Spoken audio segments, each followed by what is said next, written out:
Welcome to the Terrible Podcast with your hosts from SteelersDepot.com, where you can find all your latest and greatest Steelers news. It's Dave Bryan and Alex Kozora, always lit, talking Steelers. And now, here's Dave and Alex.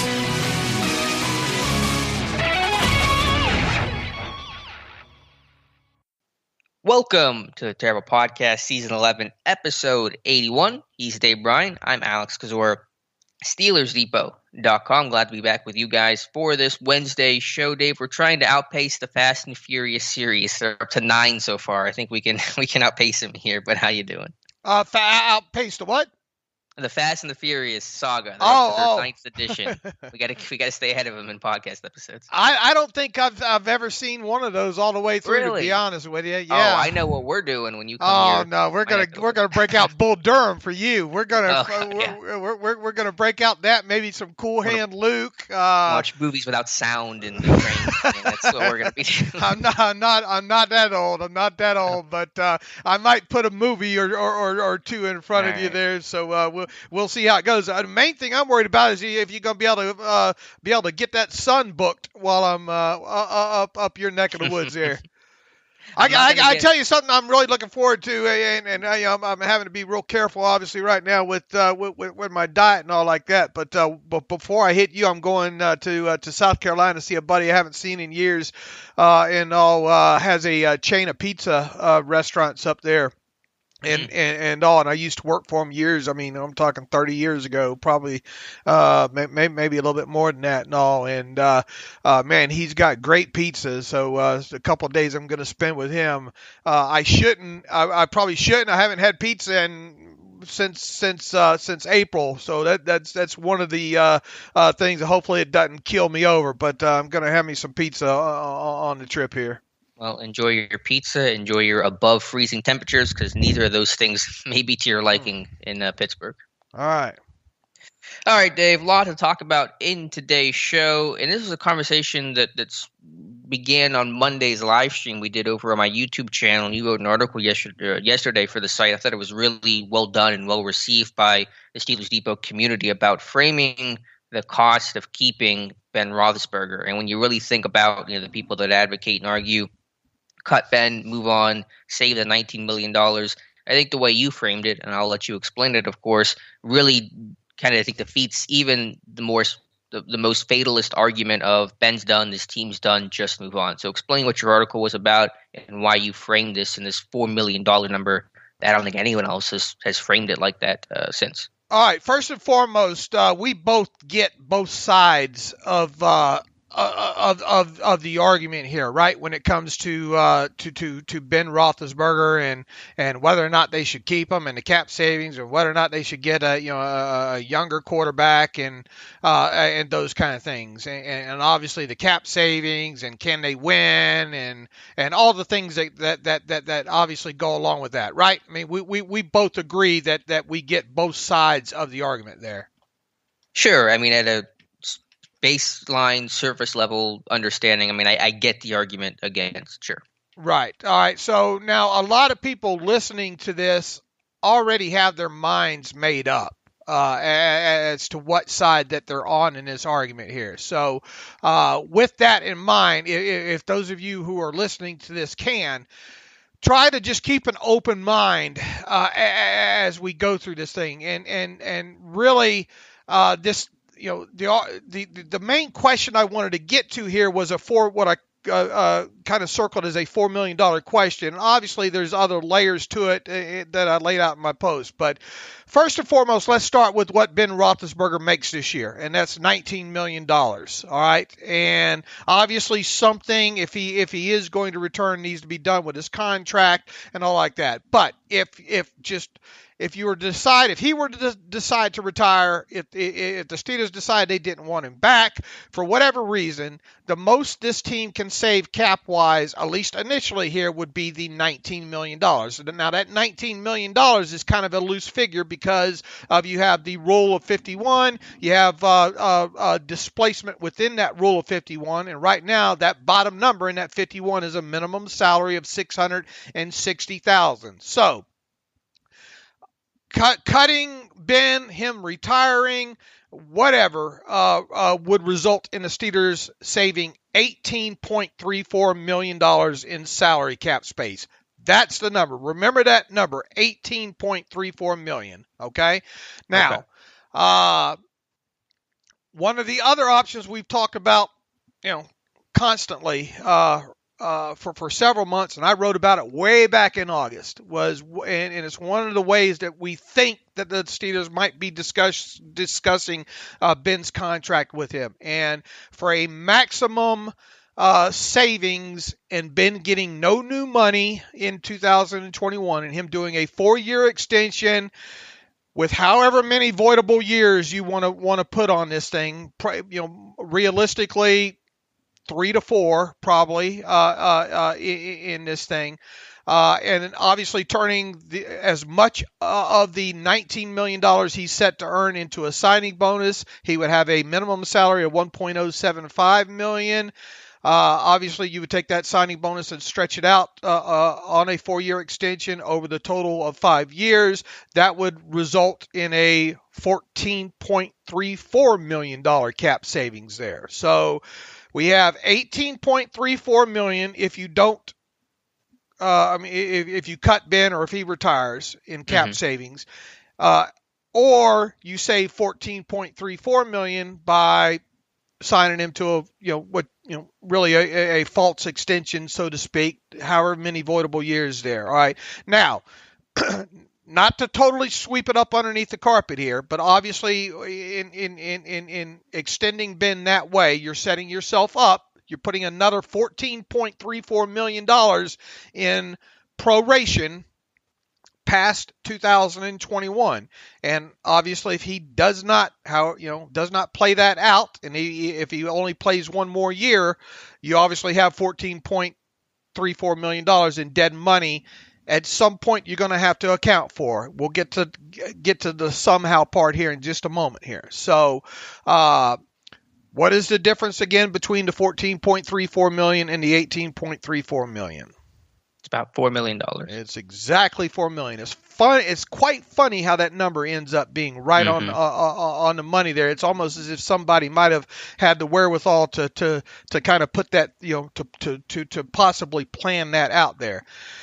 All right. The question then becomes, now once again, listen, if you're listening, kind of open your mind here to this scenario here. Essentially, it's costing you in cap space in 2021 alone $4 million to keep Roethlisberger versus not keeping them in 2021 cap space. All right. So, what could you do with that extra $4 million if you decided that's not the way that you wanted to go? Well, obviously, that could go towards maybe a first-year salary cap hit for, let's say, a guy like Cameron Sutton. It could be applied to maybe you get something done with Juju and help in that area there. So there is a little bit of a trade-off there. But at the root of this thing, I think you have to look at it this way when you're looking at the Steelers. And that's the fact that I don't, if you're listening, we don't care what you think if the Steelers can win or can't win in 2021 with Roethlisberger. It all goes to what we think the Steelers think they can do. So we both agree that if Roethlisberger returns in 2021, it gives the Steelers the best chance possible, whatever that chance is. If you want to put it at 0.0001, obviously you and I just think regardless of what the 2021 Steelers look like, they're going to have a tough time at making a run for the Super Bowl, correct? Correct. All right. Well, look at it, the Steelers are probably a lot more optimistic or will be a lot more optimistic than say us and others listening to this thing. So the question becomes, if the Steelers honestly believe that Roethlisberger gives them a legitimate chance in their own eyes at winning a Super Bowl in 2021, is it worth is it worth the extra $4 million in cap space that they wouldn't have if they do things exactly the way we laid out. And obviously that's a big if. We don't know for sure that the Steelers are going to go this way with a 4-year extension and all like that. Anything less than that would result in less cap savings in 2021 unless Ben was to take some sort of pay cut, which I think we both agree is probably not going to happen, correct? Mm-hmm. Correct. All right, so that's kind of the framed question there is it worth bringing Ben Roethlisberger back for essentially, what would, $4 million in cap space? Right. And I think unless someone thinks, and just even putting what the Steelers think aside for a second here, just everyone's own opinion, unless you think that Ben has no chance and the Steelers have no chance of having any sort of competitive shot next season, unless you're in that camp, I think the answer to the question of is it worth bringing Ben back for the extra $4 million, it has to be yes. I mean, unless, again, you are in that it's over, it's done, turn the page, 100% move on. If you're not in that camp, you have to be like, yeah, that is worth it because it's $4 million for Ben Roethlisberger.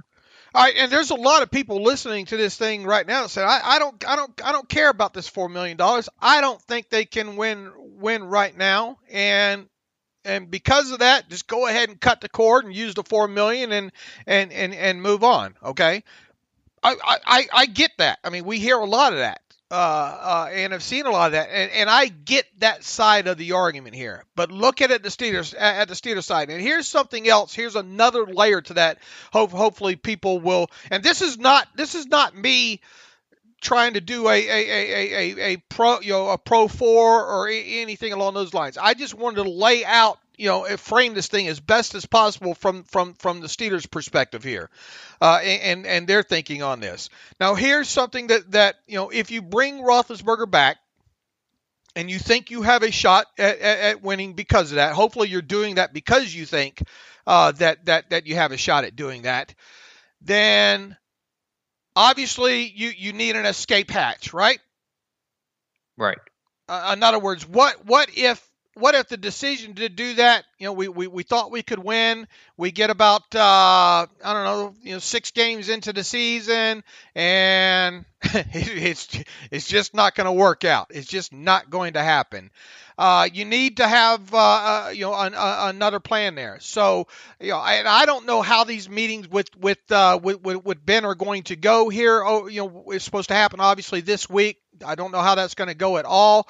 But I would think that at some point during the conversation, they're going to say, Ben, look, if we find a quarterback here in the first round that we'd like, we're going to take him.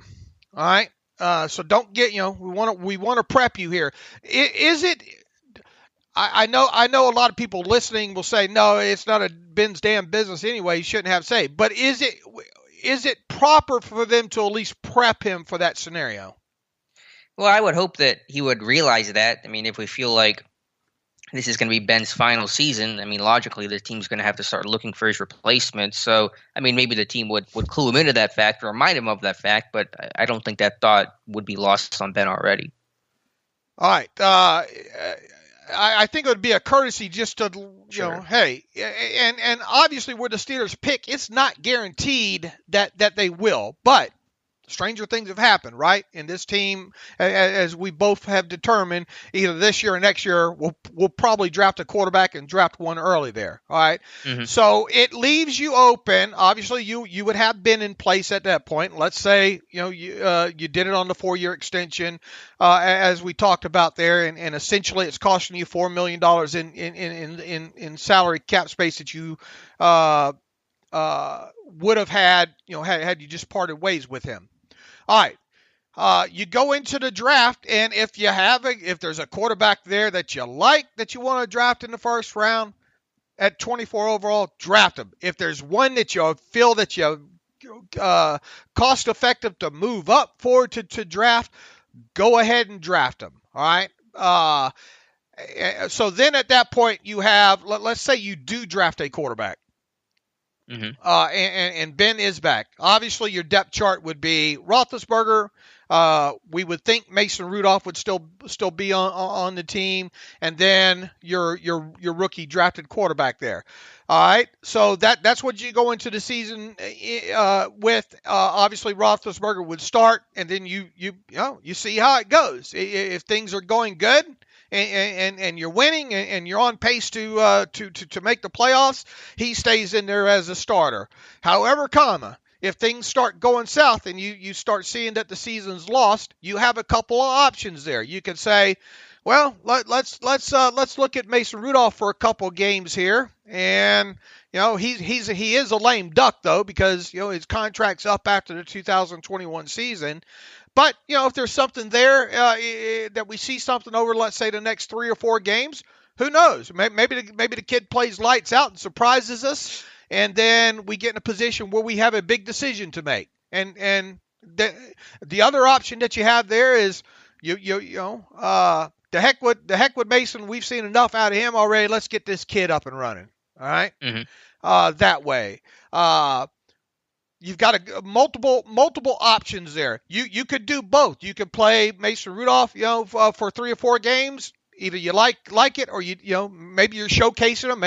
Maybe another team signs him for an above average contract during the offseason, and you get some sort of compensatory value out of that by showcasing him. Maybe you put him out there for 4 games, and he just plays with 2 left feet. All right, and then at that point, you have about 4 games left in the season. You can get the rookie up and running and get him a little bit of work to close out the season. So you've left yourself open in that aspect of the future quarterback way by, let's see how it goes with Roethlisberger. If it goes great, fantastic.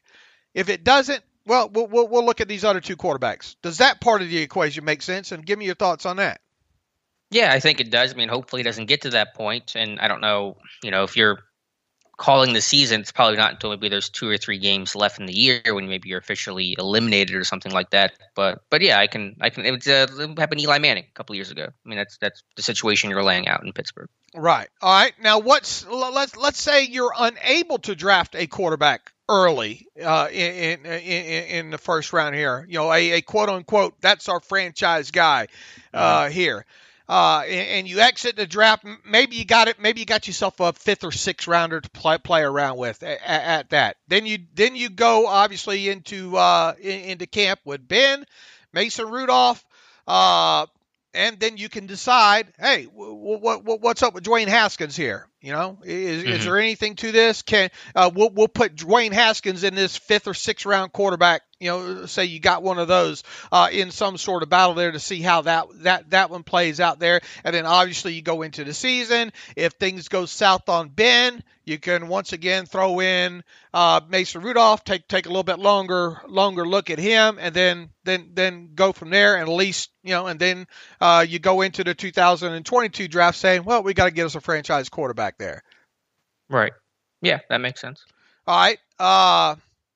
Any questions about what I laid out so far, or thoughts? No, not so far. No, I think the counterpoint to this argument of still keeping Ben because it's only $4 million is the thing you touched on earlier, is the dead money scenario that's created by doing the voidable year extension. And you kind of teased addressing that and how to manage that if that's the scenario the Steelers play out. So I don't know if you want to address that now or go further down the path you were talking about. Right. I would think, and just looking quickly back at what the Saints just did with Drew Brees here, I would think, assuming this is like a 4-year extension, and they're doing the maximum that way, no new money involved, just exactly as we've talked about and laid out here, I would think that they would at least make the 2022 season with Ben Roethlisberger something that he couldn't get mad at and void, something that wouldn't automatically void or anything along those lines. And you put in a reasonable salary. Let's just pencil in $25 million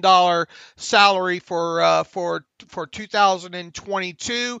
You could also put in some sort of roster bonus that would be due for Ben after June 1st. That's a key date there. June 1st is a key date in all of this here. All right. So let's Oh, this is total hypothetical, and I normally don't like to deal in hypotheticals here, but let's say Ben plays in 2021, and oh my God, look what he did. Let's say even better case scenario, they make it to the Super Bowl. All right, people are turning off the podcast right now, saying no way that's going to happen.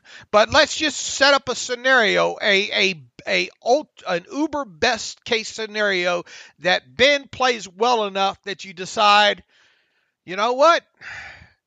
Maybe he's got one more left in him. All right. This is obviously out there. This is way out there. Well, you could do so at $25 million base salary, and then another $10 million roster bonus in it to basically, look, you're going to have to give him something for not taking any new money in 2021 if he were to play in 2022. So that would set up a scenario where Ben Roethlisberger could pocket $35 million in 2022, should it even get that far. Does that part make sense? Have I lost anybody yet? Not me, at least. I'm still with you. All right. Now, let's say that you had that $25 million base salary set up in 2022, a post June 1st roster bonus of $10 million, and you know what? It just didn't go well at all in 2021. All right, and for whatever reason, 2021 was it. You could effectively do what Ben, and hopefully he would do this as well, and this would probably be part of the negotiations that go on this week as part of whatever they work out with him contractually, is, look, if things that don't go well and we in us extending you, we're setting ourselves up for $14.34 million automatically in 2022. Should something, should we cut you or you retire prior to June 1st? And then you're thinking, well, okay, Dave, but would they really carry that $25 million base salary as a cap hit going into a year from now in March? Well, what you would do is effectively do what the Saints and Drew Brees just did recently here. What Roethlisberger would do is he would agree to sign off on that base salary of his going from $25 million down to the minimum, which would present, like roughly a $23 million instant cap savings that way. All right. And then, so that gives you the ability to do exactly what the Saints are doing with Drew Brees, which is carry the quarterback on the roster until June 1st. And then after June 1st, you place him on the reserve retired list. Now, the key date in June 1st. So why is June 1st so important? Because that's the day that after that, the what's remaining on a player's contract as far as proration all doesn't accelerate into that current year. So, right. In Ben Roethlisberger's situation here, if you were to, once again, let's assume that he retired or got cut before June 1st, all $14.34 million of the proration rolls forward into 2022 as dead money. Okay. If you worked out the agreement with him where either him retiring or him getting cut happens after June 1st, not all of that $14.34 million rolls forward into 2022. What effectively would happen is you would have a dead money charge of $3.585 million in 2022, which was his scheduled proration amount anyway.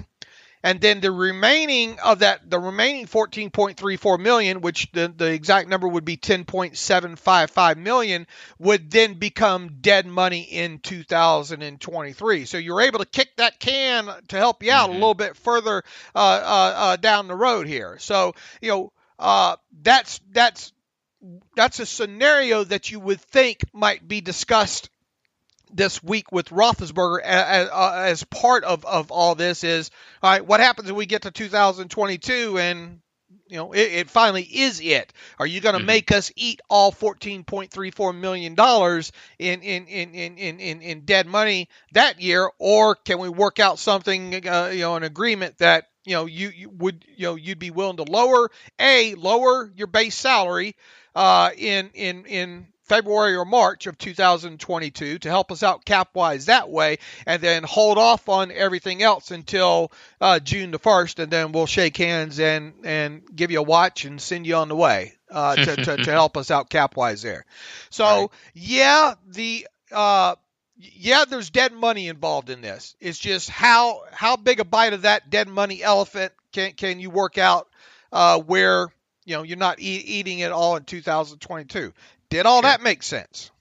It does, but I know there are going to be some people that are covering their ears over the idea of kicking the can down the road again and having the dead money. And I understand that, but I think the other couple aspects to remember is 2022 and certainly for 2023, the cap should really shoot back up, just given the economic situation, and the cap hopefully kind of returns to its normal growth. And so that dead money would be even a smaller percentage of your overall cap space, but it's still dead money, and some people just are dead set against that and want to move on from that approach, and I can understand that. I had this silly idea in my head, along with the rocks, that maybe people would be able to separate everything I laid out in this post and put certain years in a vacuum there that went off the rails. That went off the rails right after I pushed post on that post there. But I think if you're listening to this, regardless of what side you are, and I'm not, probably not swaying anybody if anything, but more than anything, I hopefully wanted people to come away from this post and this conversation on this podcast and maybe looking at 2021 just in a vacuum by itself. Okay, putting aside the fact that you're setting yourself up for another $14.34 million in dead money past 2021, but just look at it put 2021 in a vacuum, and then on top of that, put yourself in the Steelers' shoes here, and really try to get this thing as best I could boiled down to a $4 million cap cost question there, and I don't know if I effectively did that. I know a lot of you weren't warned that there would be math in this one, in this podcast episode. But in my head, I think and I think other people should be looking at it this way too. If the Steelers believe that they have a chance, whatever that chance is, at winning the Super Bowl in 2021, is it worth the $4 million, not having that $4 million in cap space by bringing back Roethlisberger? Yeah, no, I think it was a really good way of framing the conversation, at least better lay out the sides one way or the other.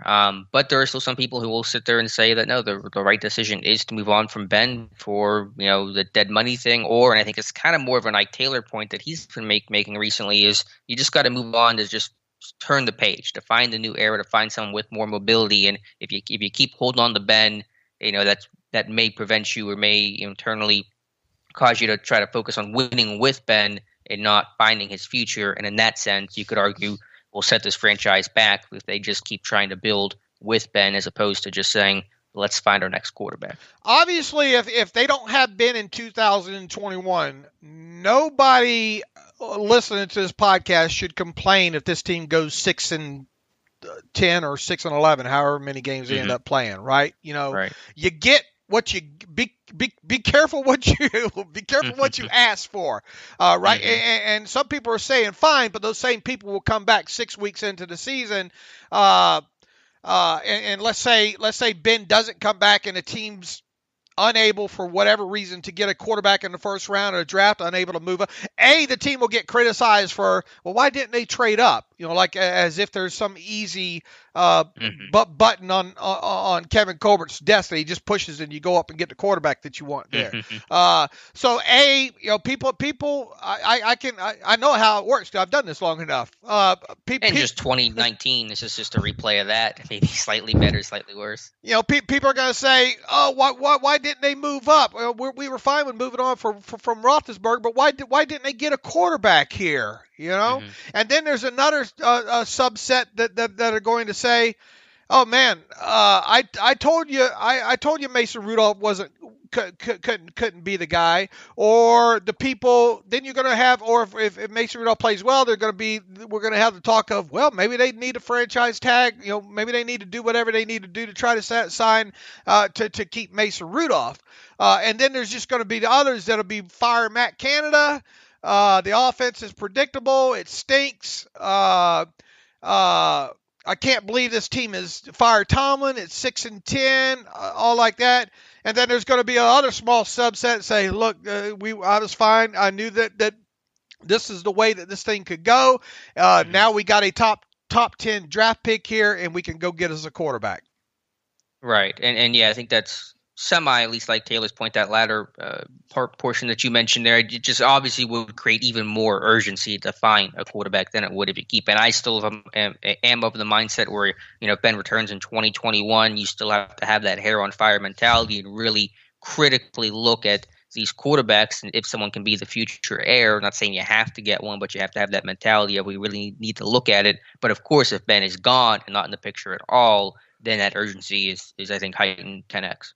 And as it was in the post that I wrote, with those of you listening to the podcast right now, a large group of you probably didn't, probably even skip this part of the podcast here. But hopefully you left an open mind to this and weren't like, I don't care. I got through the first 5 minutes of what Dave was stuttering out. And I just can't take it. It just doesn't matter. The Steelers aren't going to be a Super Bowl contender in 2021. At the very best, they're going to screw themselves and be back in a position where they're picking 24th overall in 2022. Yeah, I get it. As we said at the top of this thing, I see both sides of this. I just wanted to try to frame this way a little bit different from maybe those that are on the just get rid of Roethlisberger train as it is right now, and let's just use the extra cap money, and there not being a worry of any future dead cap money that way. Maybe I changed the mind of like two people. All right, hey. But anyway, I haven't seen this thing framed this way, and I've been thinking about it for a while. I was trying to think about the best way to kind of frame this and write it all out. I finally put internet ink to internet paper.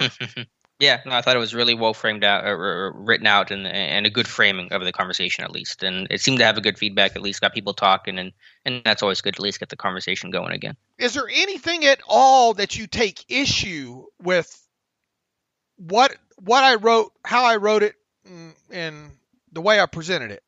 No, I don't think so. I think it is tough to look at it in a vacuum. I understand the point you're trying to make, but I think it is just tough to look at these contractual things in one vacuum when you're just trying to look at short-term and long-term implications. How surprised would you be if things work out exactly like I laid them out here? In the sense of and the plausibility of doing what they're going to do with maybe might do with Ben. And we're going to transition here along the lines of the quarterback talk here in a moment here. But I mean, plausibility-wise, or everything I laid out, even into 2022, assuming Ben stays, give me a plausibility percentage. Yeah, I mean, it's plausible for sure. I mean, we've talked about the voidable year extension. I still think that's the direction they're going to go. It's just a question of to what degree. Will they do it to the maximum to save them the 14.3, or will it come in at a smaller number of fewer years? I mean, those things I think I'm less sure of, but I think there is going to be an extension of some sort to lower that cap hit, obviously, for 2021, and be able to go in with the assumption that 2021 will be Ben's final season. All right. Anything left over questions about the $4 million question? Nope. I think I think you presented it really well. All right. Now I want to move on and talk a little bit about the possibility of this team drafting a quarterback early this year. Okay. For months now, I have talked about. I feel like Jerry Falwell right here. You don't even know who Jerry Falwell is, do you? Liberty president, Liberty University, right? Pastor or something. Well, I mean the older Jerry Falwell. Oh. I have sinned. That's way before your time, and all. my contention for months and months and months now is that the Steelers, even though I think it could be possible that deep down inside, I didn't think that they would wind up drafting a quarterback in the first or second round. In writing this post up, the $4 million question post up on Ben Roethlisberger, watching a little bit more of Haskins, watching a little bit more of some of these top-rated quarterbacks this year, trying to put 2021 in a vacuum along with 2022 in the vacuum. I've kind of got myself in a reverse gear now here. And it's not a pro or a con. It's more to the fact that I have come around more to the thinking that I really do think it's possible that this team, if there's a quarterback that they like, I really do think it's quite possible that they could address that position. Obviously, more than likely in the first round, because once you get past those top five, why? Good luck. At that point there. Now, I'm not saying they couldn't still take one in a fifth or whatever, just to have another young quarterback in the room to compete with Dwayne Haskins. And they did draft Rudolph in the third round, so you can't totally discount them taking a Jamie Newman or Kellen Mond. Right. So and here's the thing. Obviously, if Ben Roethlisberger, and this is even if Ben Roethlisberger returns for 2021. I think they look at Haskins as, all right, that's a fail-safe kind of number 3 for us to work with in 2021 should Ben come back and we not get a quarterback in the draft. We have an out there that at least we have a number 3 quarterback, to potentially work with. Obviously, they would probably bring in an aged veteran at a minimum, and maybe an undrafted guy arm to maybe compete and push with Haskins. But I look at Haskins right now as kind of a lottery ticket, if you will, very cheap lottery ticket at that, and kind of a fail-safe number 3 quarterback.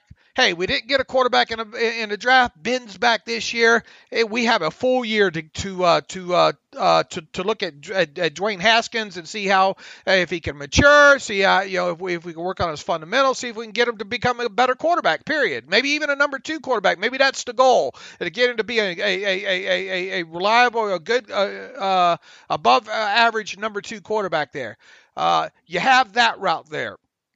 Also, if you get to the draft and you draft a quarterback in the first round, Haskins' days are numbered, right? Right. All right. So I think there's, and to hear kind of Rooney go back and parse exactly what Art Rooney said during a couple weeks ago there.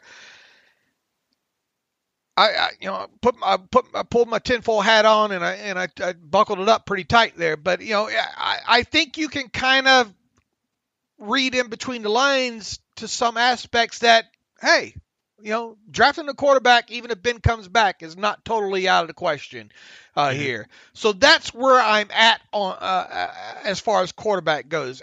I really do think it's possible that if they have one that they like in the first round, one falls that way, or they find one that they want to trade up for, I'm a lot more, I wouldn't say open, because I've never really been against the idea. I just didn't think they would do it. I now think that there's a good chance that they could, or at least a 50-50 chance that they could do it. How's that?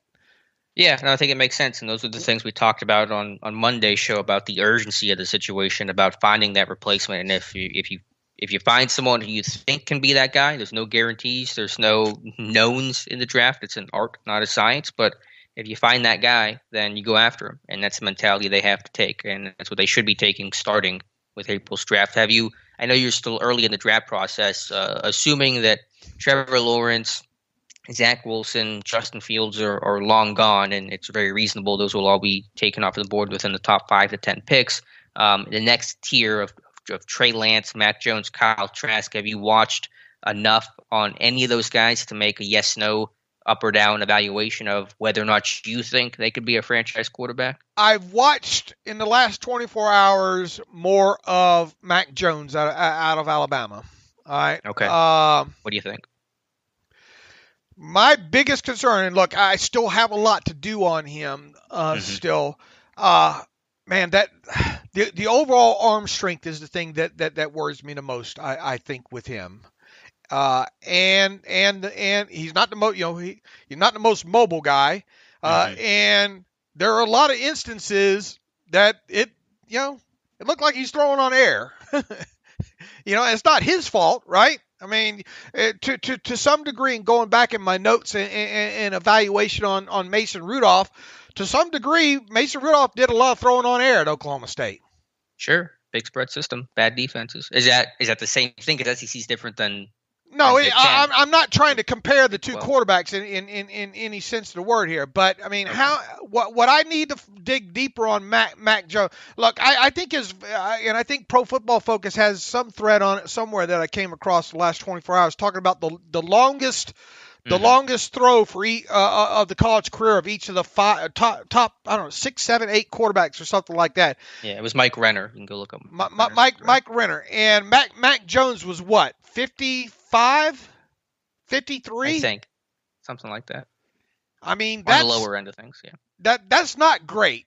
And I think when you look at some of his other deep passes, the big narrative right now that I can't get on either side of right now when it comes, because I haven't studied enough when it comes to Mac Jones, is the throwing outside the numbers, the throwing into tight windows, the velocity, there. Does he have an NFL arm all the way around? My initial feel is that's something that's going to be an issue with him. All right. And then the other aspect of him is we talked about, boy, if you're going to be if your last name's not Brady,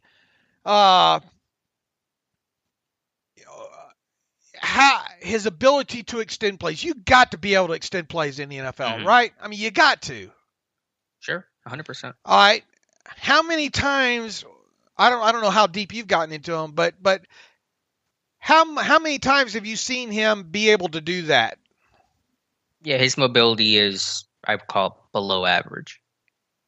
All right. Now, here's the thing about going back and thinking about Josh Allen with the Bills. At least if memory serves me, at Wyoming, I mean that he had a very Ben Roethlisberger kind of vibe to him, did he not? Strong arm. Look, he's a mobile quarterback. Yeah. Right. He's a big boy, and boy, sometimes I question them using him on with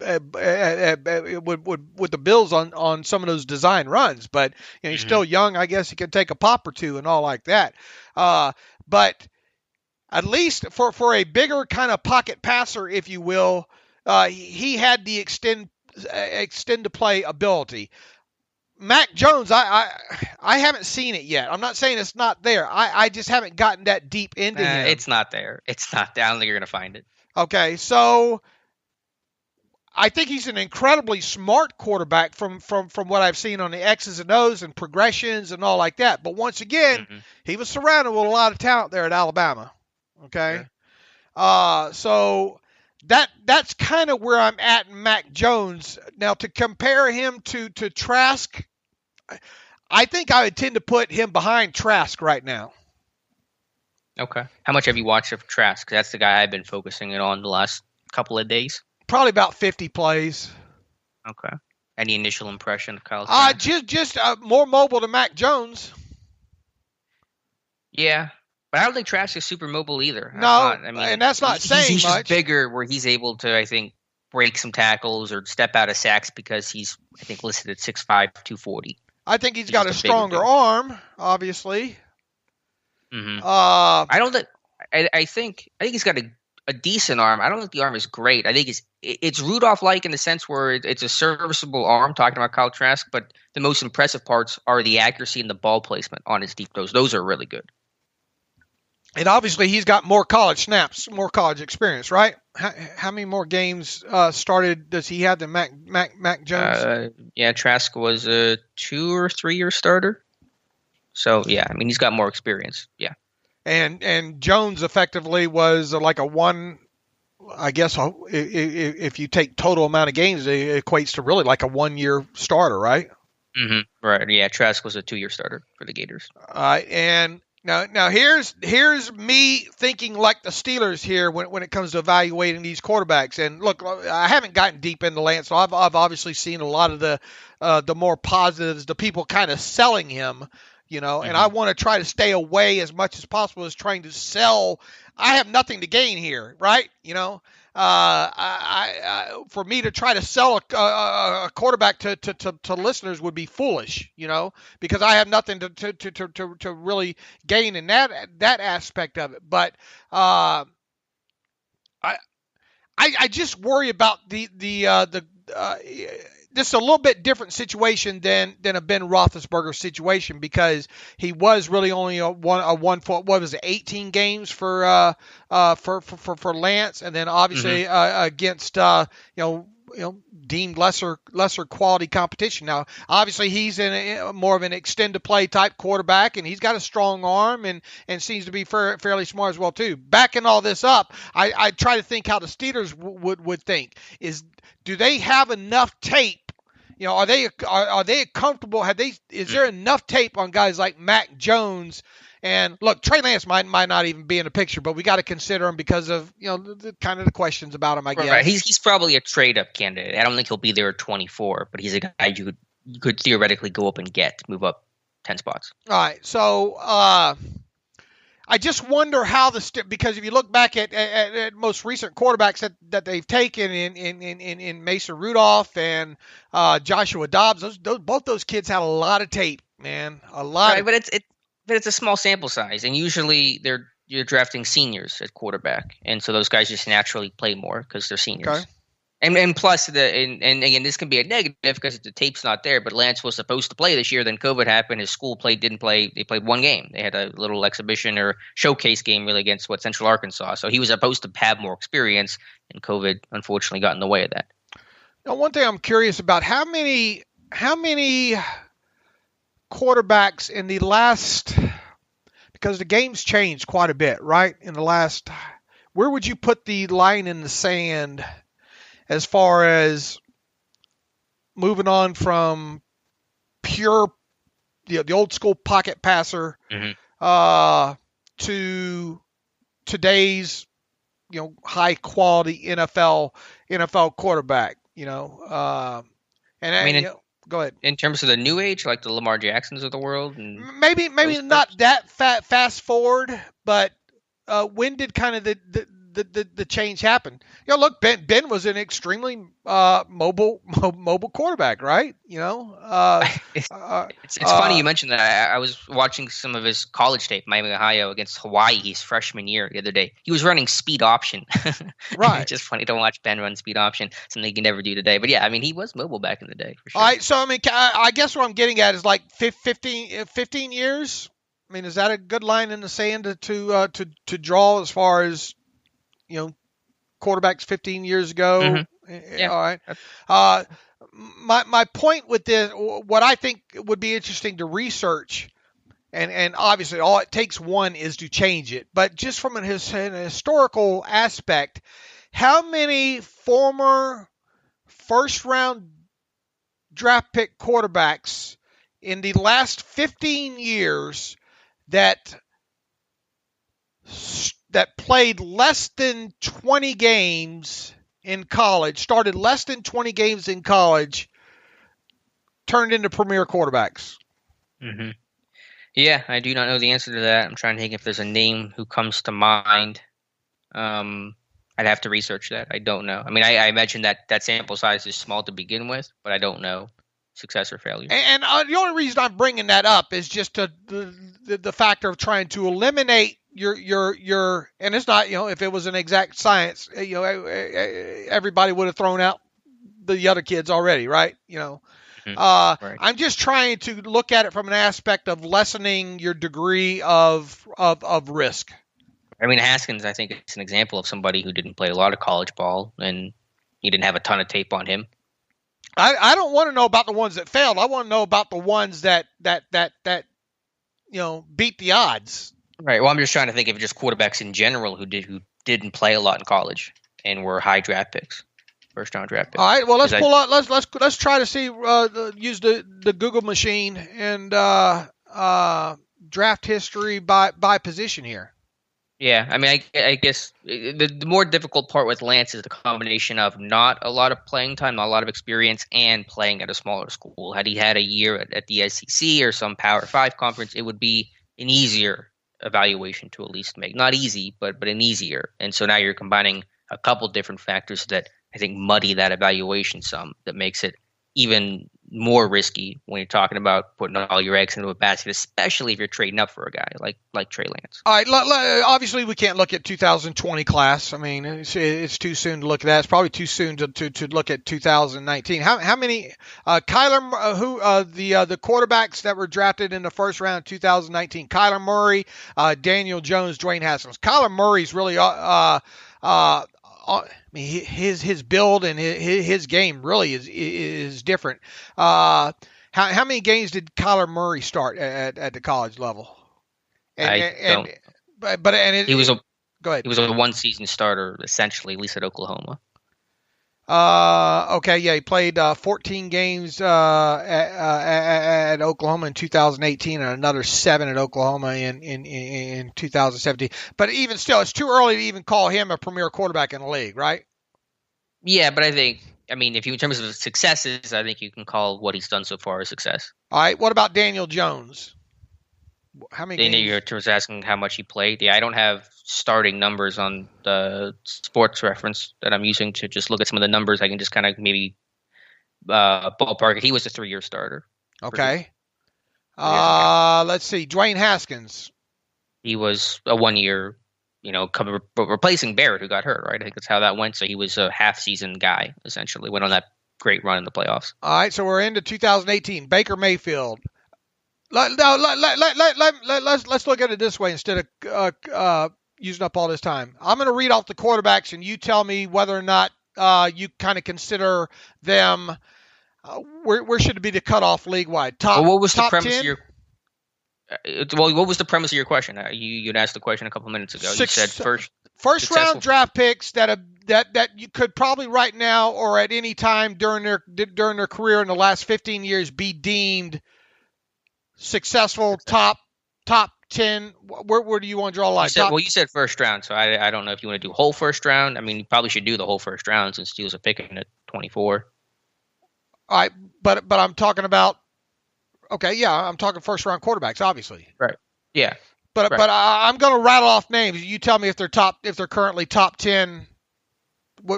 Top 10, top 12 quarterback in the league. All right. Okay. That's the best way to look at this. Baker Mayfield. I just don't have a ranking, so I think he's probably borderline top 12. I would say borderline. But he started a lot of games in college, didn't he? He did, yes. All right, Sam Darnold.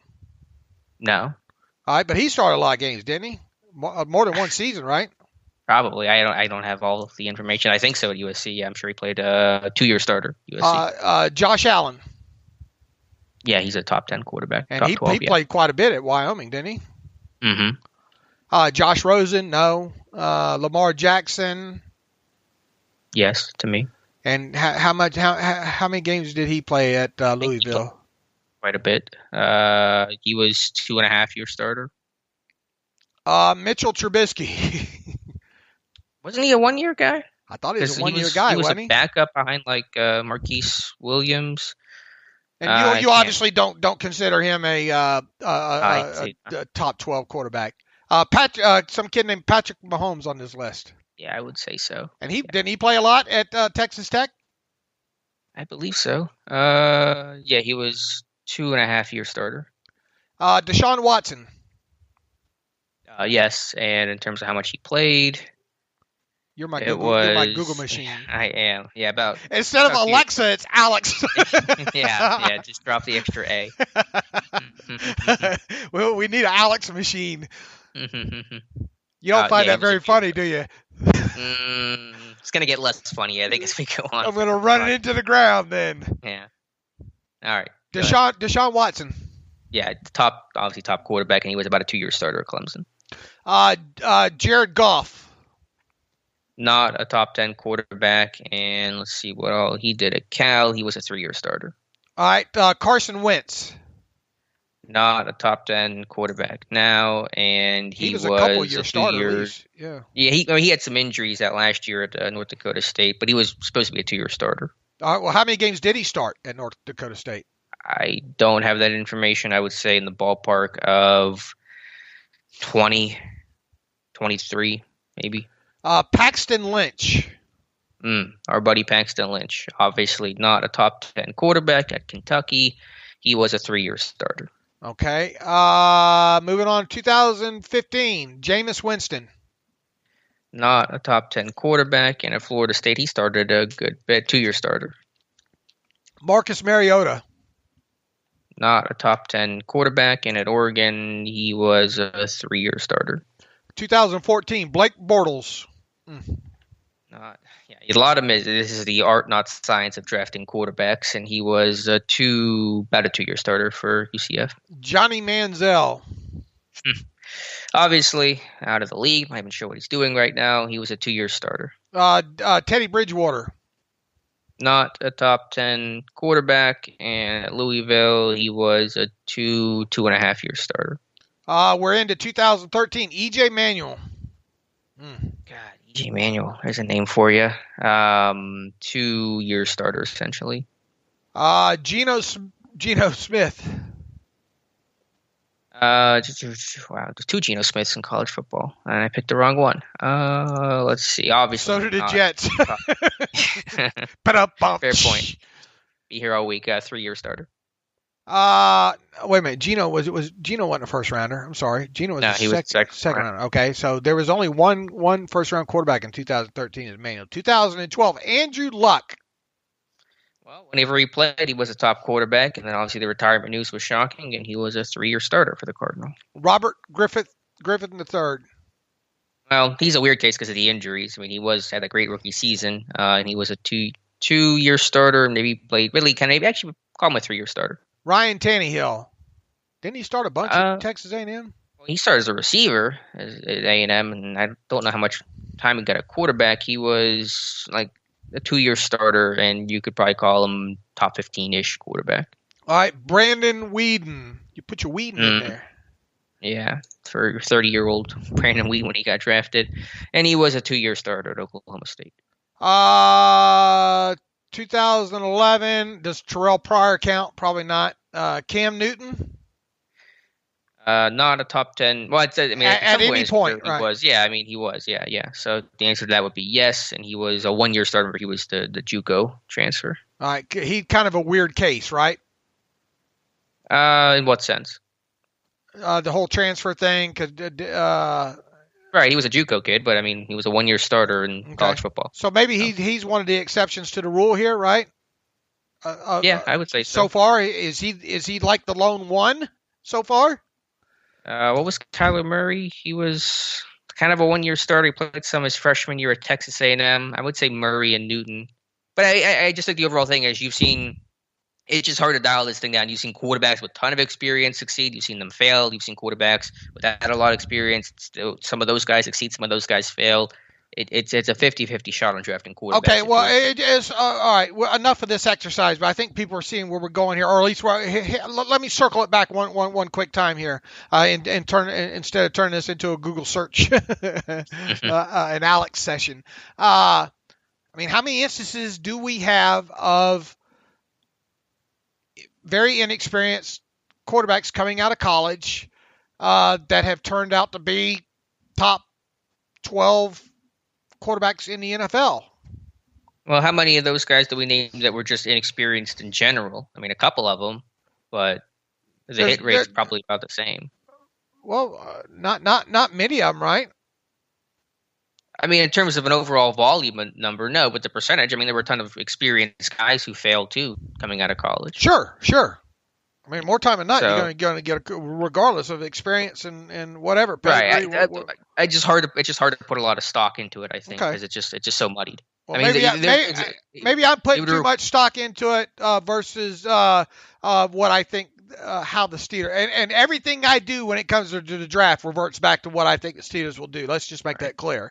And I think this study would just require more of a dedicated like science than what I'm trying to, because I'm trying to remember these names, and I don't know if this is the most efficient way to determine this question. All right.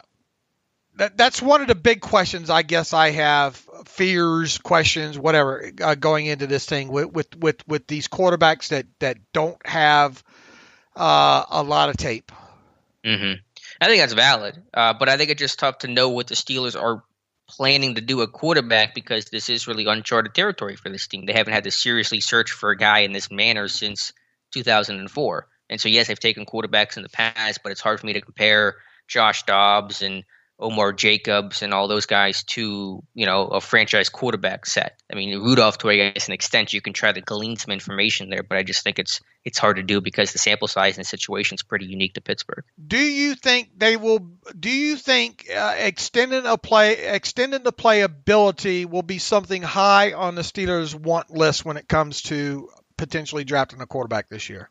Yeah, I think it's an important trade. I don't think it's the important trade. You have to look at a good quarterback first before you look at some maybe the more secondary things. But you do want a quarterback with some level of mobility, especially if Canada is still going to be your OC, and that's probably something that he's going to look for and want, and makes that offense, maximizes what the offense can be under his coordination. So it's an element of it for sure. How many games did Matthew Stafford start in at Georgia? Quite a few, I seem to remember. Yeah, about a 3-year starter. Matt Ryan at Boston College. I think he played a good bit there. Let me check. About 3-year starter, I would say as well.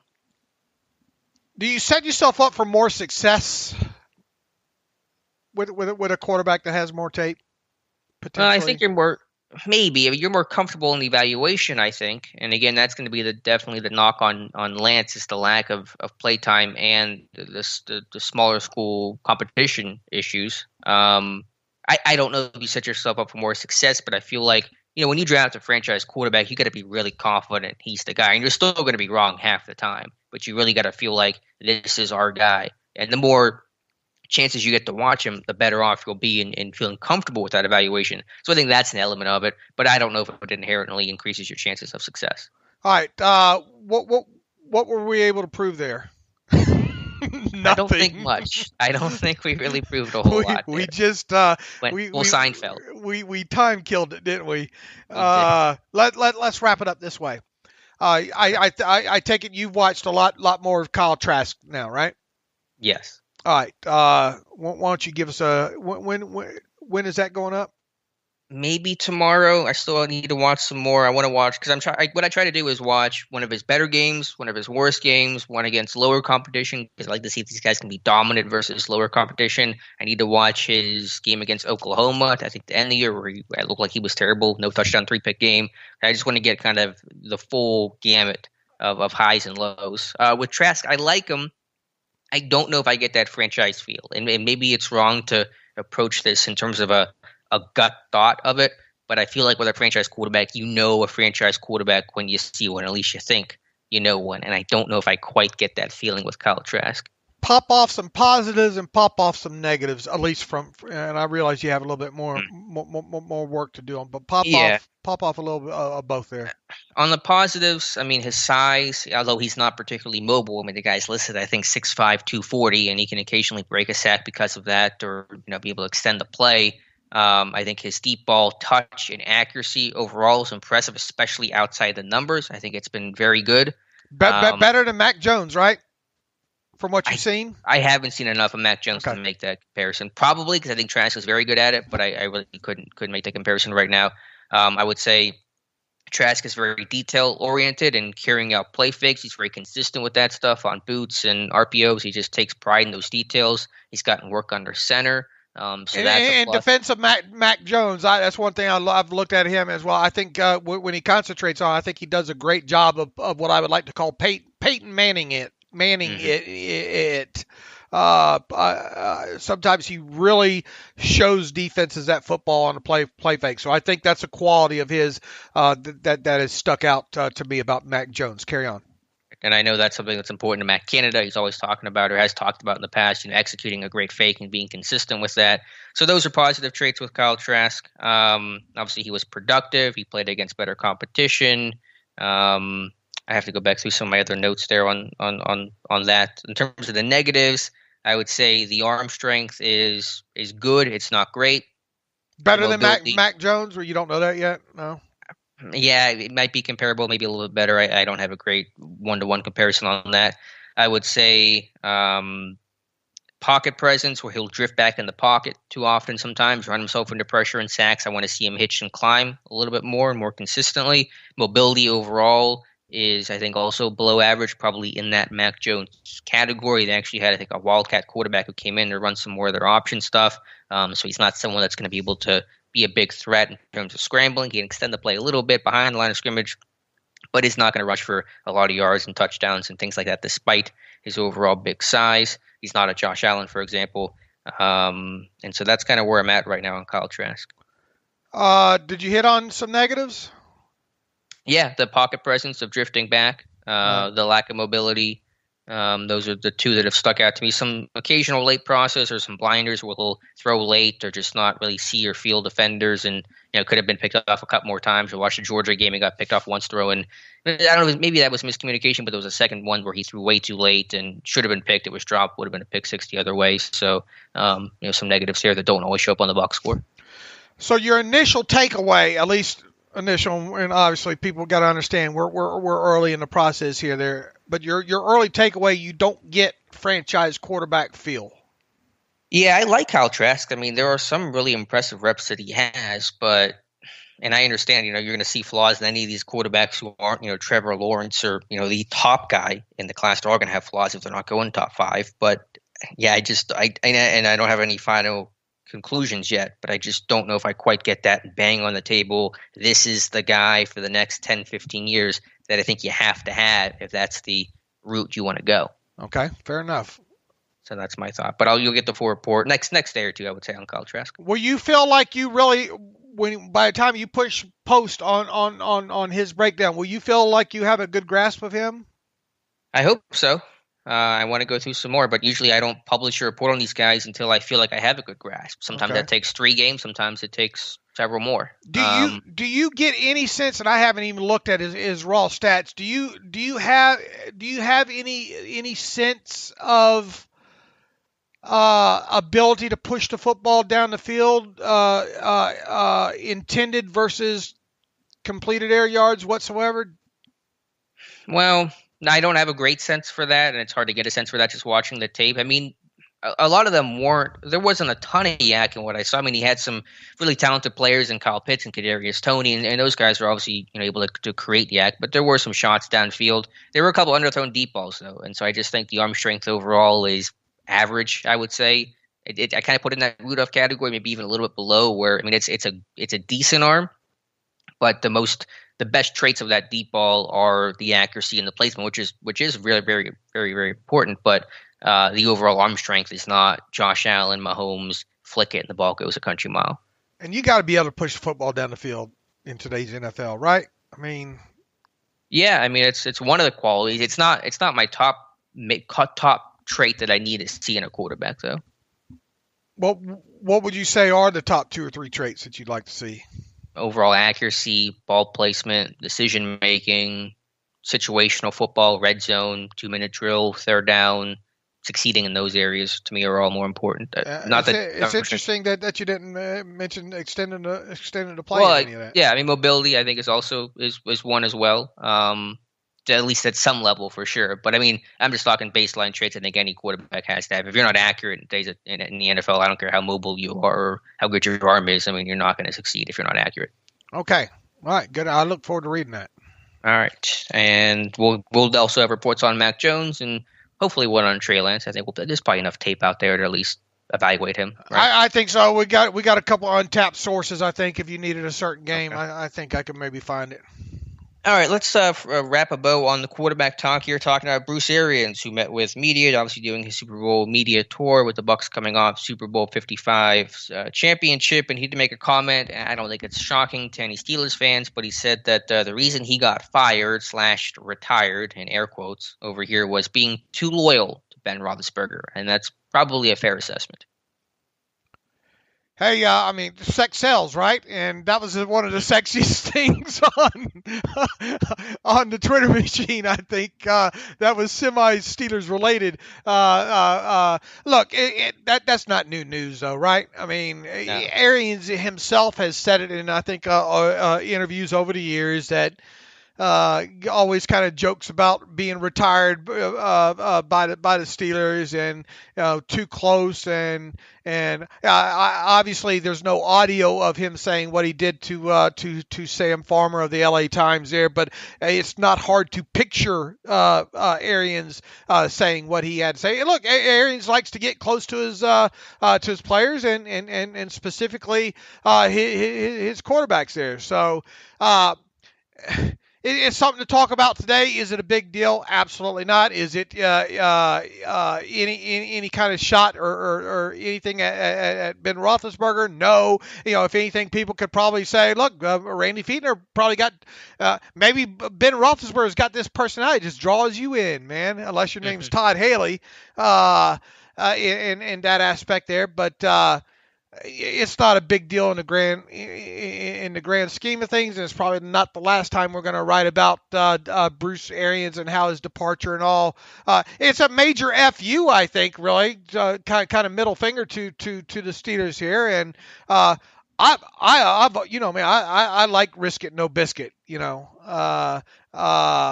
attitude there. Did it almost get Ben Roethlisberger killed? Look, they could have 4 verts sometimes could have worked better. Maybe if it was just 3 verts, right? But obviously,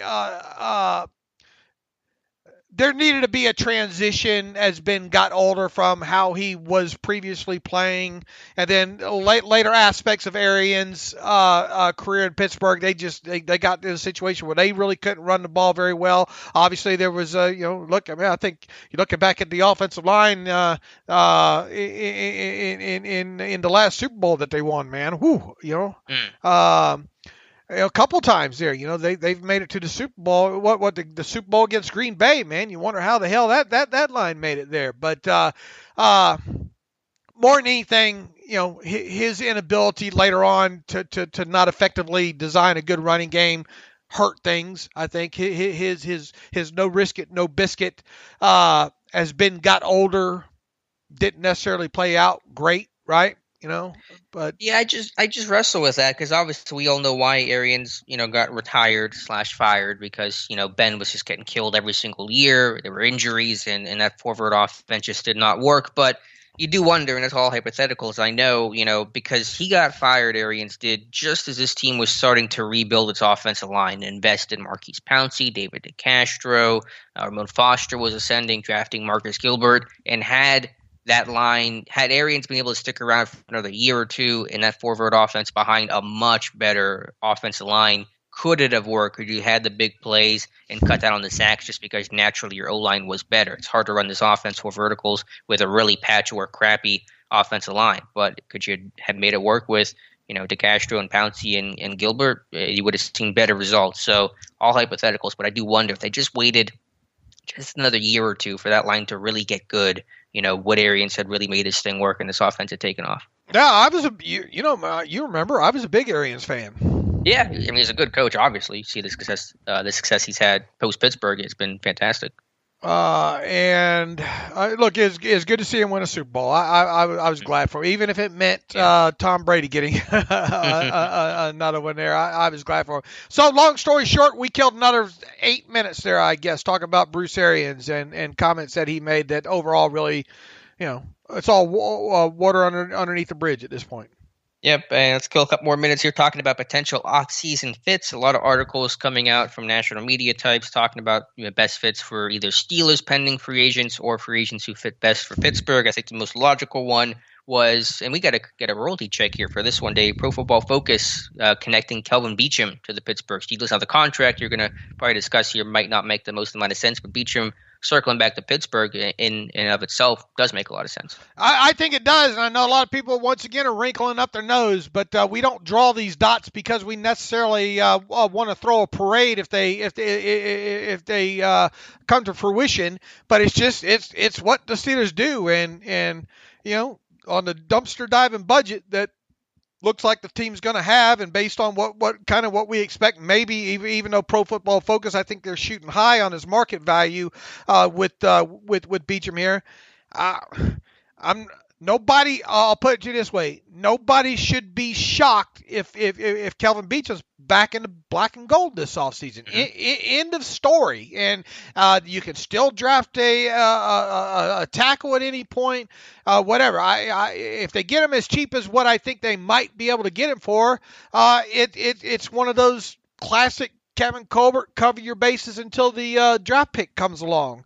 Kind of scenario there. Now, 1 year, $4.5 million. I'll guarantee you the Steelers don't sign Kelvin Beachum to a 1 year contract worth $4.5 million or better. I'm going to hedge my bet here. I'm going to go a little bit lower. I'm going to guarantee you the Steelers don't sign Kelvin Beachum to a 1 year contract worth $3.5 million or more. All right.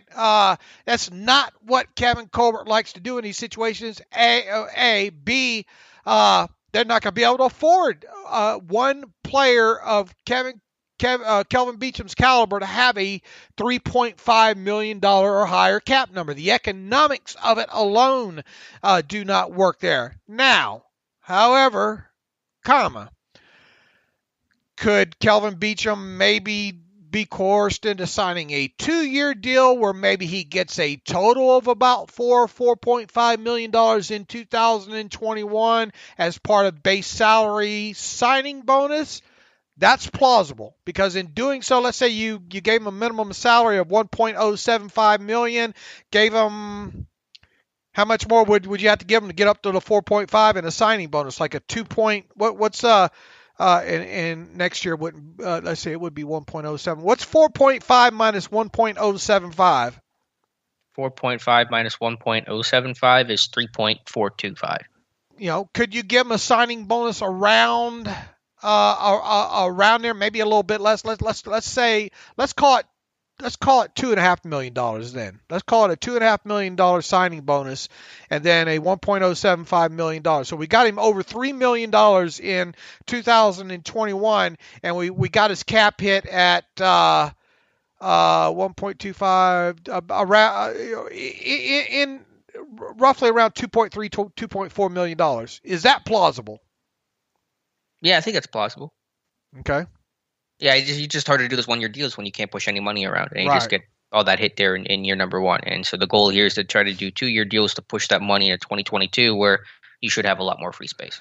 Right. Now, will it happen? I don't know. Will he re-sign with the Cardinals before then? I don't know. But if he hits, and how attractive will he be in free agency? I wouldn't think he'd be very attractive overall. I would think he would be considered second, third tier. Yeah, he was not going to sign the day after free agency begins. I think Beachum's possible. I mean, now if you do happen to re-sign Matt Filer and let's say Zach Banner, I'm not sure if you really need to bring in Kelvin Beachum, because you're still going to draft one, or at least that's your hope and your goal. But if you don't do those things, then I think Beachum becomes a more attractive option. Right. It's not a both scenario here. Now, look, I think we're both on the same page, thinking that Banner's going to get re-signed relatively cheap. I think it's a safe, not guaranteed, but a safe assumption. All right. We don't think Alejandro Villanueva is going to get re-signed. Correct. Filer, we'll see. Beachum, I'm higher on the idea if Filer comes back than you are. I know. Yeah, that. Yeah, absolutely. And Adrian Clem, I feel like he made it slip when he was like, "Yeah, Filer's coming back." Well, hopefully he'll come back. I feel like he knows something. Okay. So you're boiling it down. It could wind up a Filer or Beachum scenario. Something like that, yeah. And then obviously there's Hawkins. If he gets signed, then that's fine. But he's not. And that's insignificant. That would be minimum money, and you could cut him if you need to. So yeah, but yeah, I mean, if you don't re-sign Filer, then yeah, go after Beachum. That's fine. Either way, though, you're still drafting a left tackle, assuming that you can pull that off.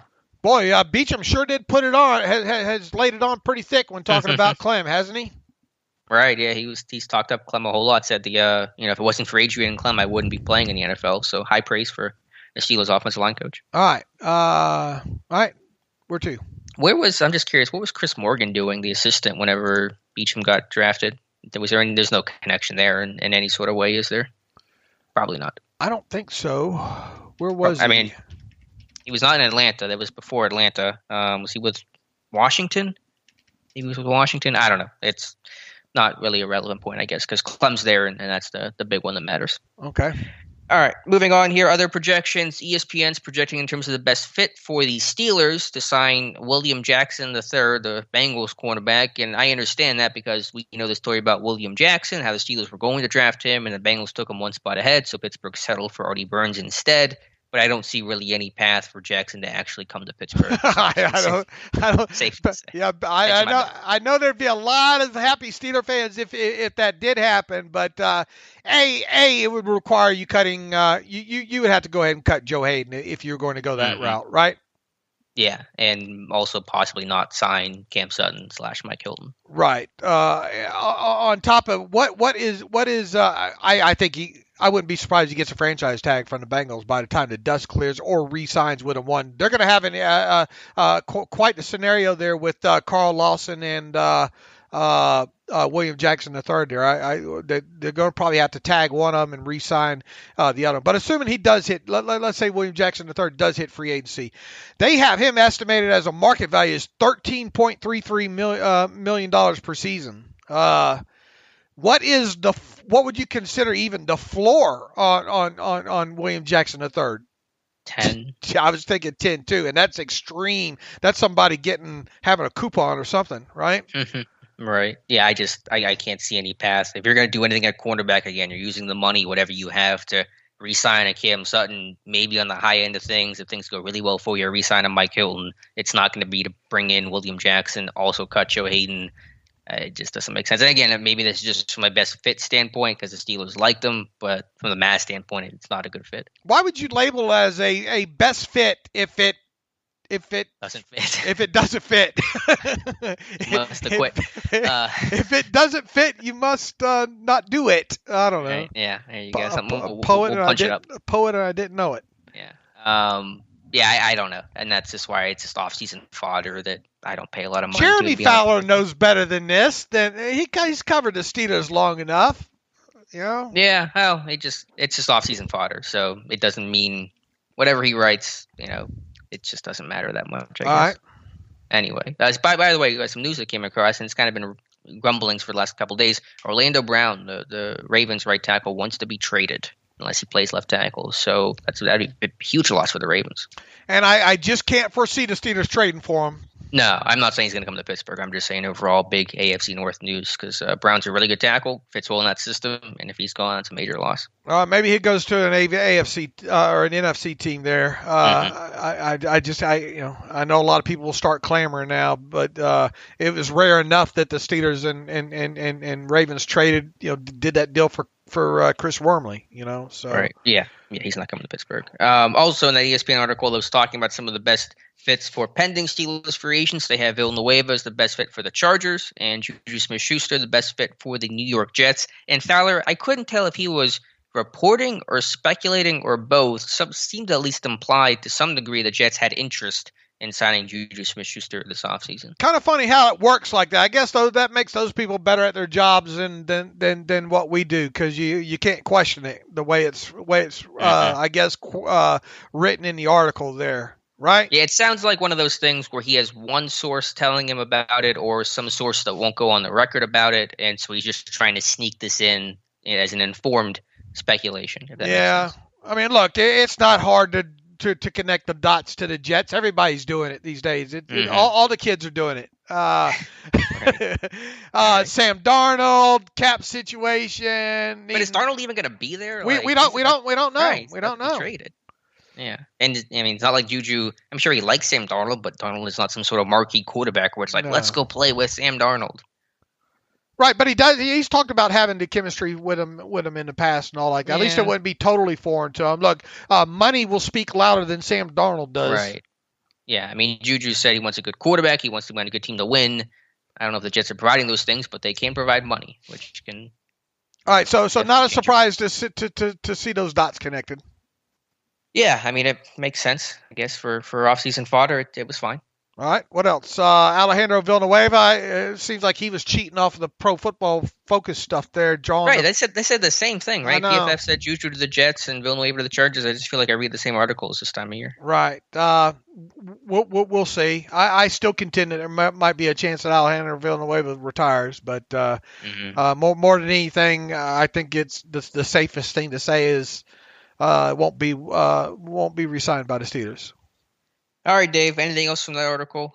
Bud Dupree to the Titans. That's a good fit if they can afford him. Mm-hmm. Yeah, that is a really good fit. I think Mike Vrabel would do a lot of good with him. What is the percent chance? Give me a percent chance that the Steelers re-sign Bud Dupree. It's low. Can't limbo under the bar. I'm going to set 5%. Yeah, I'll go lower than that. Unless he just took a stupid deal, you know. It would have to be something too where the Steelers did something that they don't normally do with non-quarterbacks too. Something that I think we talked about the other day is they would really have to go out of their realm and guarantee the first 2 or 3 years of the contract. All of it would have to be in an attempt to get Bud Dupree's 2021 cap number as low as earthly possible there, and I just don't see them doing that. And on a 1-year deal, man, you would have to, you know, what is a 1-year deal for Bud Dupree going to look like with whoever he signs with if he does sign a 1-year deal? I mean, $10 million you would think would have to be the absolute floor for him. Yeah, it's just a weird situation depending on when he signs and his health situation. I would say 8 plus on him. It's an unusual situation, I guess. Okay, where to now? I did a video this morning. It's kind of starting an off-season series, a season in review, looking at individual Pittsburgh Steelers players and just kind of overall evaluating and analyzing their season. Looked at Terrell Edmunds, the good, the bad, the ugly from his 2020 season. And overall, I think you're seeing steady, albeit a bit slow improvement, but as a tackler, a box defender, filling the alley, physicality, you're seeing, you know, a lot of positives there from Terrell Edmunds. His tackle rate really dropped off from 2019, where we're sitting about 12.5% to 2020, where it was about 9%. So real improvement there. And the negatives are obvious: lack of playmaking, instincts, still struggles at the catch point. So it's about a 15-minute video, kind of really trying to take a thorough deep dive into Terrell Edmunds' 2020 season. So guys can check that out, and you can also recommend who we should profile and review next. You're not going to win an Academy Award for that one, are you? As far as it being received, as far as it being received, is what I mean. There's some people who just, anytime you say Terrell Edmunds, anytime you say anything that's nice that's about where I'm going with just it. Say he sucks, he's trash. Right. Yeah, I mean, but I think aside from that crowd, you get people who I think are reasonable and receptive to it. But sure, I mean, yeah, I've gotten like 10 comments that he's trash, he's bust, he's the worst player, he can't tackle, despite none of those things being true. This is one of those things where it could, no matter how good a movie it is, that people already say, it's got so and so in it. I'm not going to go see it, right? Who's an actor that, man, just no matter how good the movie is, you won't watch. That's pretty much every actor. You don't watch a lot of movies these days. Yeah, I just don't watch a lot of movies in general. So there's not really any one actor that I'm like sworn against. You would probably have a better answer than I would for that, I'm guessing. Yeah, I Kevin Spacey's somebody I've never really cared too much about how good the movie is. Just don't care. I think he's a good actor. I think just some of the non-personal stuff's troubling. Yeah, without a doubt. I'm trying to think of someone else. Julia Roberts is one I just have never gotten as far as actresses go. Is that one guy, Michael Cera, that guy looks like he's 14 years old? I don't like anything really he's ever done. I don't know who that is. Give me something he's been in. I don't know who that is.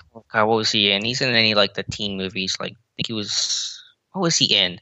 I don't know. I'll look it up. I'm trying to remember. Don't take my movie advice here. Yeah, I'm trying to think who else. But anyway, I imagine it won't be well received, no matter how good the content is. That's all right. I'm not going to win a Pulitzer for my Ben Roethlisberger $4 million post there. So. No, that was a good post. All right. Shall we get to some reader emails here? Yeah, let's get to some reader emails and close out today's show. Donnie Simmons writes in, can you guys move the draft profiles to a link or the top of the homepage? Okay, Donnie, I'll try to get that done for you today. And I'll link it to kind of the category tag so it'll take you to the page where you can choose from multiple links there. Sorry, I have not already done that. And remember, in the player profiles, we keep a table at the bottom of each one that has all the names listed of previous profiles, so that helps you out at all. All right.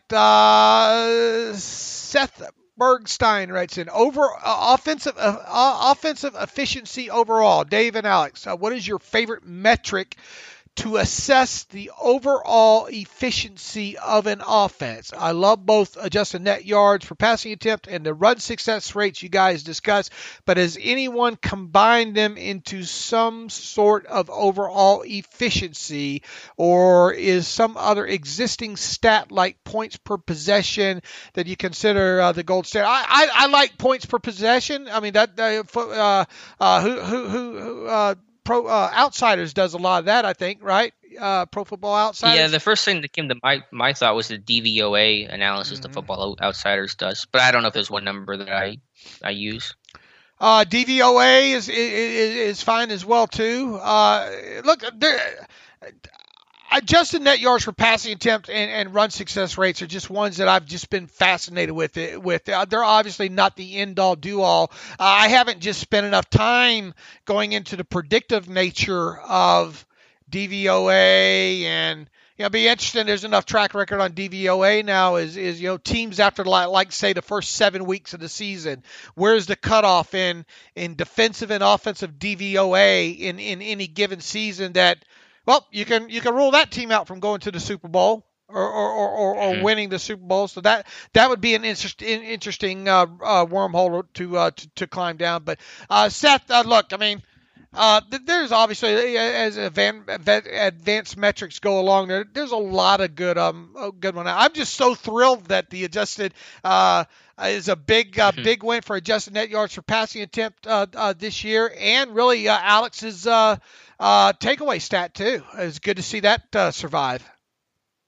Yeah, that was cool to see the numbers kind of work out in our favor there. But yeah, I think the numbers that you've posted are valuable, and I know it's just one subset of things, but red zone offense I think is so critical to today's NFL. You want an offense who can finish drives, and I mean, you're just seeing the explosion of red zone efficiency. I think there were 5 or 6 teams above 70% red zone offense percentage this past season. Just huge numbers we've never seen before. And so you got to be a good red zone team to be a good red zone offense, to be a good offense in general. All right, Jim Bendis writes in, on draft day, if the Steelers has their heart set on drafting an Alabama player, rightly or wrongly, and the desired player is available, who will they pick? And he says Mac Jones, Najee Harris, their center, or another player that will reasonably be available at pick 24, and why will they pick that player and pass on the other players? Okay, I suppose that's an interesting angle there. I would say that if they do, from where I sit right now, which is way out here, I would say the player they rightly or wrongly they would most likely pick of the Alabama players would be Najee Harris. Najee Harris. Yep. And you would agree. Yep.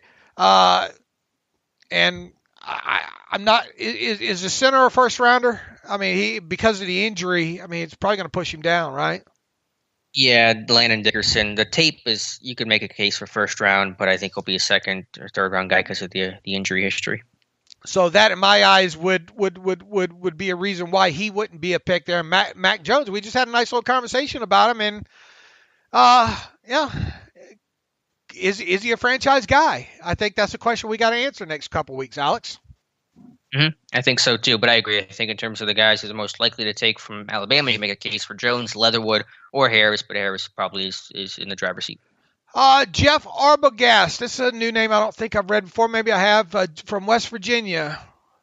Good morning, guys. I understand the fun in drafting high-profile, flashy type players in the draft like wide receivers and quarterbacks, but what I would like to see is some offensive linemen with a mean streak, guys who will pancake a dude, gore him, put a knee in his kidney, steal his lunch money, and leave him crying to the referee. Boy, that's quite a sentence there. We need a line that will instill fear and impose their will on the other team. Do you guys prefer technical linemen or maulers? Well, you always try to find someone who can bring you a combination of both. You don't want to go too far in one direction or the other, but I think overall you do want to find guys who are physical, play with an edge, and can win in short yardage areas, and guys that can just be really physical and tough up front. And I think Clem, new O-line coach, even admitted this team has not been as physical in the last couple of years as they have been in the past as guys have gotten older. So I do think you have to draft somebody who shows that physical, traits and mindset mentality over someone who is more technically refined but doesn't have that. I think it's easier to teach a technique than it is to teach someone to be that big dog up front for the offensive line. And one guy I do like that I think is a combination of both. I profiled yesterday was Notre Dame left tackle Liam Eichenberg. I really like this kid at 24. If they can't get a quarterback or their quarterback, it just isn't there for them. I think I like Eichenberg even more than Alex Leatherwood, and he's not a mauler necessarily, but he is physical. He plays with some kind of a nasty edge and demeanor to his game, but also a really quick, athletic left tackle with good feet, good hands, good experience. I like this kid a whole lot. All right, beyond Ben quarterback situation from Paul Brown in Cincinnati. Dave and Alex referencing the last podcast, I agree the Steelers need to look at Ben's replacement now. Ideally, they would be able to draft Ben's heir and have him sit a year in development. If that doesn't pan out, Alex mentioned the Steelers signed a veteran bridge quarterback in 2022. Unfortunately, unless a team voluntarily moves on from a veteran quarterback, there will not be a suitable one available. He has in parentheses Nick Foles and Marcus Mariota would be the top two. Baker Mayfield if the Browns don't pick up the option. My question is, and only if the Steelers draft a quarterback in the first round of the 2021 draft, why keep Ben Roethlisberger on the team if they could just move on to the veteran bridge quarterback this year? Of course, on the cheap below Ben's $14 million cash flow, maybe Jacoby Brissett or Mitchell Trubisky, and have that quarterback mentor. Drafting a quarterback in round one shows you're moving on as a team and doesn't give the team the best chance to win now. I don't want to see the end of Ben, but I want to see this team win more. That's a lot there.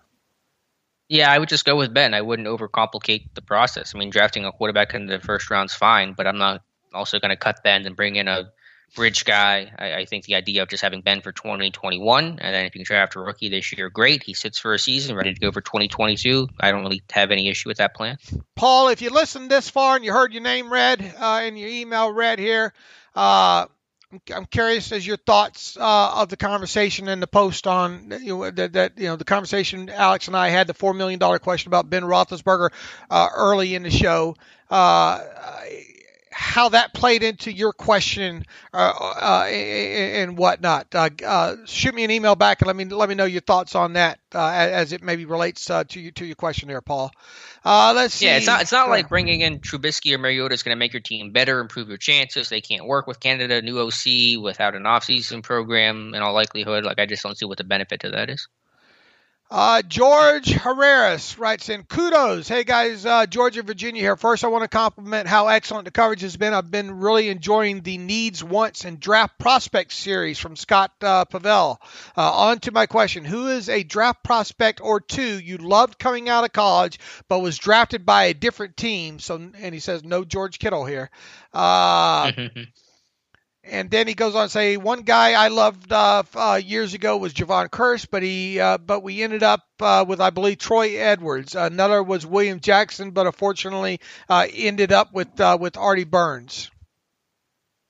That's a good question. I always struggle with these, trying to think back over the years and There's guys so I really many liked. sometimes. I mean, there's a ton. Yeah, there are a ton of them. I really couldn't give you a good answer of one name who sticks out, but I'm sure if you go back through, just look at Baltimore's draft classes, whoever they took from, one of the guys that Dave and I liked. Ravens Depot. Oh yeah. We liked Scary Terry. Most recently, I'm trying to go back through my brain. Oh, Shaquille Barrett. I invented the Shaquille Barrett bandwagon. I think pretty damn close to it. I was so mad that they weren't able to give heck, he would have been probably gone now because of the money he would have wanted to make at this point. But the reason they let a couple of $1,000 get in between signing him as an undrafted free agent and the Broncos, if they would have came off, that was that old conversation we had not too terribly long ago. Is why don't the Steelers spend more when it comes to undrafted free agents and signing bonuses and all like that? That's definitely one that they let get away. Trying to think who else runs through my head that was high on and they didn't draft and ended up going elsewhere. Can you think of any? I'm sure something will come to me. I mean, I remember Nathan Enderle, the quarterback from Idaho that I was a big fan of. He got drafted by Mike Martz in Chicago, and then Martz got fired, and Enderle never really had a career. But there's been some I missed too. Chance Warmack. I remember liking Chance Warmack, I think. He just got released by Seattle. Mm-hmm. Opted out of last year. Yeah, I'm sure there's a bunch of names we can go back and think about.